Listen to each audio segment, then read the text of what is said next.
Hello बच्चों, आज की हम अपनी अगली क्लास के अंदर द्विविमीय प्रत्यास्थ टक्कर देखेंगे। द्विविमीय प्रत्यास्थ टक्कर।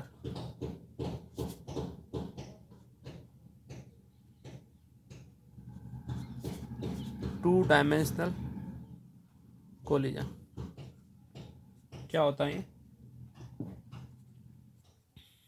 पहले अपन ये प्रयोगशाला निर्देश फ्रेम में देख रहे हैं। प्रयोगशाला निर्देश फ्रेम में, ठीक है। वापस अपन सिंपल सी बात है कि टू डायमेंशनल कोलिजन जो है, जिसके अंदर द्विविमीय होगी, दोनों अक्ष दोनों अक्ष के अनुदिश कण गति करेगा, ठीक है। तो इसमें क्या होता है कि यदि m1 व m2 द्रव्यमान के कण u1 व u2 वेग से गतिशील है,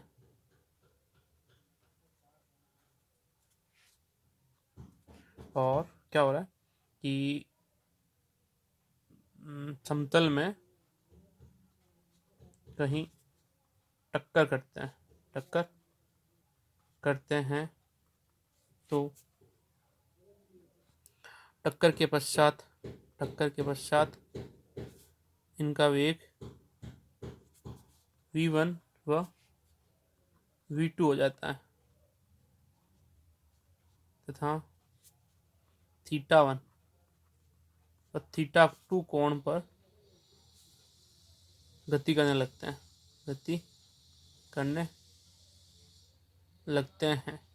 क्या मतलब इस बात का कि जैसे ये दो कण है,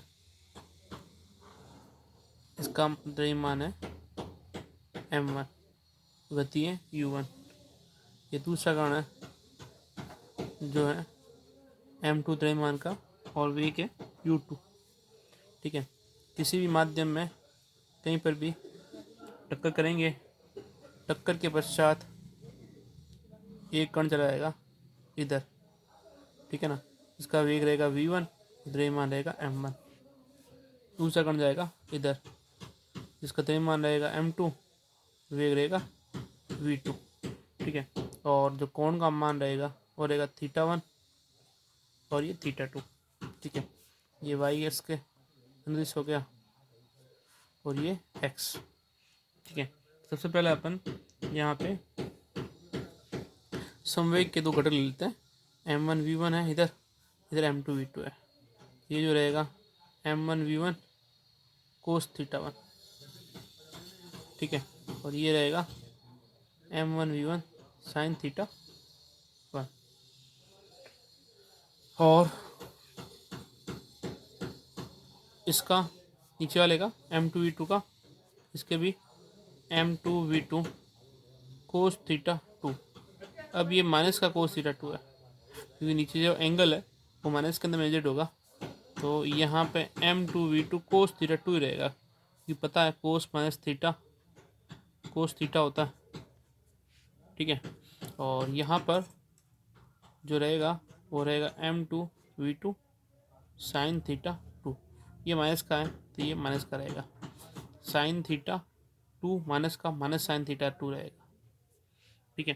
तो इस तरह से एक ऊपर फैक्टर है m1v1 sin θ1, एक नीचे m2v2 sin θ2, तो दो इस तरफ हो गए m2v2 cos θ2 और m2v2 cos θ1। इस तरह से अब अपन यहाँ पे प्रत्यास्थ टक्कर के अंदर जो नियम लगाते हैं वो लगाएंगे। पहले संवेग संरक्षण के नियम। संवेग संरक्षण के नियम से क्या जाएगा, टक्कर से पहले का संवेग m1u1 प्लस m2u2, तो अपन x अक्ष के अनुदिश ले रहे हैं यहाँ पे टक्कर के बाद का संवेग जो है x अक्ष के अनुदिश लेंगे, तो रहेगा m1v1 cos θ1 plus m2v2 cos θ2, ठीक है। नेक्स्ट y एक्स के अनुदिश लेंगे, ये जो अपन लिया वो x अक्ष के अनुदिश था, अपन y एक्स के अनुदिश ले रहे हैं, तो रहेगा 0 बराबर m1 v1 x निर्देश यहाँ पे तो कुछ नहीं है, ठीक है ना। x में यहाँ पे अपन देखेंगे तो ये m1 v1 साइन थीटा 1 और जो दूसरा है वो है m2 v2 साइन थीटा 2, ठीक है। ऐसे करके अपने पास में समीकरण 1 और समीकरण 2 प्राप्त हो रहा है, ठीक है। नेक्स्ट, अब अपन गतिज ऊर्जा संरक्षण के नियम की बात करते हैं। गतिज ऊर्जा संरक्षण के नियम से वो रहेगा half m1 u1 square plus half m2 u2 square, ठीक है। यहाँ पे अपन गतिज ऊर्जा संरक्षण का नियम लगा दिया, उसके विपरीत तरफ भी गतिज ऊर्जा संरक्षण का नियम लगाएंगे तो रहेगा half m1 v1 square plus half m2 v2 square.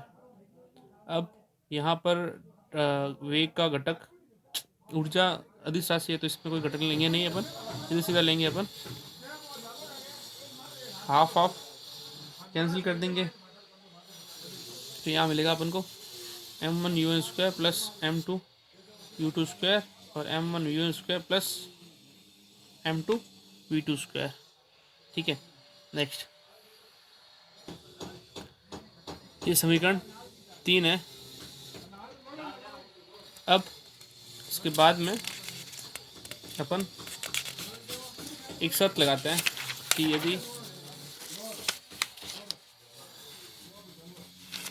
दोनों द्रव्यमान समान है और जो द्वितीय कण है वो इस तरह अवस्था में है तो इस स्थिति के अंदर अपना जो समीकरण 1, 2 और 3 क्या हो जाएगा, m u1 प्लस 0 बराबर m v1 cos theta 1 plus m v2 cos theta 2, ठीक है।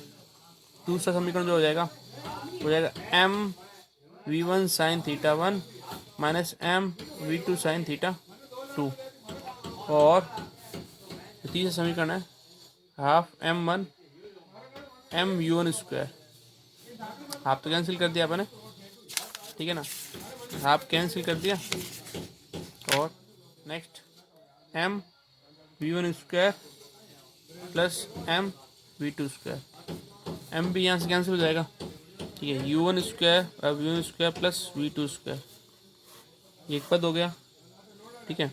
दूसरा जो पद है वो यहाँ से लेंगे अपन, इससे समीकरण अपन दे देते हैं 3, ये 3 तो हो गए 4, 5 और 6, ठीक है। तो समीकरण 4 में भी m कैंसिल हो जाएगा, ठीक है ना। अब समीकरण 4 का स्क्वायर और समीकरण 5 का स्क्वायर क्या जोड़ते हैं तो रहेगा u1 स्क्वायर बराबर v1 cos theta 1 plus v2 cos theta 2 का होल स्क्वायर और इधर भी m कॉमन होके उधर 0 जाएगा तो v1 sine theta 1 minus v2 sine theta 2 का होल स्क्वायर हो जाएगा। तो यहाँ पे u1 square cos square theta 1 plus v2 square cos square theta 2 plus 2v1 v2 cos theta 1 cos theta 2 रहेगा और यहाँ पर v1 square sine square theta 1 plus v2 square sine square theta 2 plus 2v1 v2 sine theta 1 sine theta 2 रहेगा, ठीक है। Next, यहाँ पे cos square theta 1 तो साइन स्क्वायर थीटा 1 अपन कॉमन ले लेंगे तो ये इधर हो जाएगा v1 स्क्वायर नहीं, हाँ v2 square sine square theta 2, यहाँ पे भी कॉमन ले लेंगे और कोस स्क्वायर थीटा 2 दोनों में कॉमन आ गया plus 2v1 v2 cos theta 1 cos theta 2 और ये plus sine theta 1 sine theta 2 हो जाएगा। यहाँ से एक ये भी value 1 v1 square plus v2 square plus 2v1 v2, इस आइडेंटिटी को अपन लिखते हैं क्या, cos theta 1 plus theta to. ठीक है, यहाँ पे माइनस रहेगा, अपने स्क्वायर करेंगे ना, यह माइनस रहेगा। ठीक है ना, तो यहाँ कोस theta one plus theta to हो जाएगा। यहाँ समीकरण है कोस ए प्लस बी का फॉर्मूला पढ़ रखा है, ए माइनस बी का। ठीक है ना, कोस ए प्लस बी और ए माइनस बी का दोनों का फॉर्मूला। इस हिसाब से अब अपने पास में ये जो समीकरण 6 है इसका उपयोग करेंगे। क्या रहेगा, समीकरण 6 से u one square v one plus v two square कितना गया, u one square plus 2v1 v2 cos theta one plus theta two, ये हो गया 0। 2v1 v2 cos theta one plus theta two, और ये हो जाएगा cos theta one plus theta two. और अपन एलिमिनेट करके यहाँ पे वैल्यू कर देंगे cos 90 cos theta one plus theta two, या अपन लिखेंगे theta one plus theta two into 90 degree. ठीक है, यहाँ पर जो योग आया है दोनों, ठीक है ना, घटकों का अपने यहाँ पे टक्कर के दीवी में टक्कर के अंदर ये जो कोण था theta one plus theta to, वो क्या रहेगा, हमेशा 0 रहेगा। ठीक है,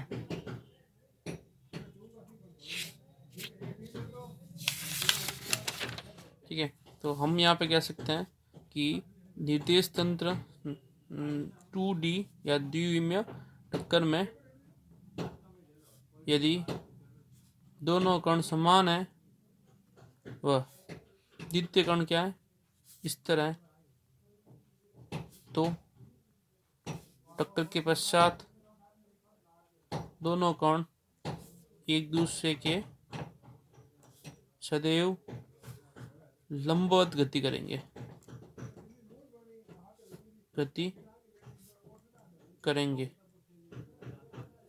ठीक है, दूसरी चीज और, हमने जब ये शर्त नहीं लगाई थी तो उससे पहले अपने पास में ये 3 समीकरण बने थे, u1 u2 v1 v2, ये समीकरण। ठीक है, इन समीकरण 3 के अंदर अपने पास में जो अज्ञात राशि है, वो अज्ञात राशि क्या होती है, 4। ठीक है ना, एक तो थीटा वन कोण का मान नहीं पता टक्कर से पहले, टक्कर के बाद जो कण जाएंगे उनमें थीटा वन और थीटा टू का मान नहीं पता। दूसरा जो वेग है, ये वेग भी नहीं पता। ठीक है ना, तो हमारे पास में 4 पद हैं अज्ञात और 3 समीकरण है। ठीक है ना, तो हम यहाँ से है ना इनका समीकरण का वेग और कोण ज्ञात नहीं कर सकते हैं। तो इसके लिए इसको सरल करने के लिए हम निर्देश फ्रेम तंत्र का उपयोग करेंगे। ठीक है, तो अपन सी फ्रेम या निर्देश फ्रेम तंत्र का उपयोग करेंगे प्रयोगशाला फ्रेम से। यहाँ से अपन v1 v2 और थीटा वन थीटा टू का मान ज्ञात नहीं कर सकते हैं।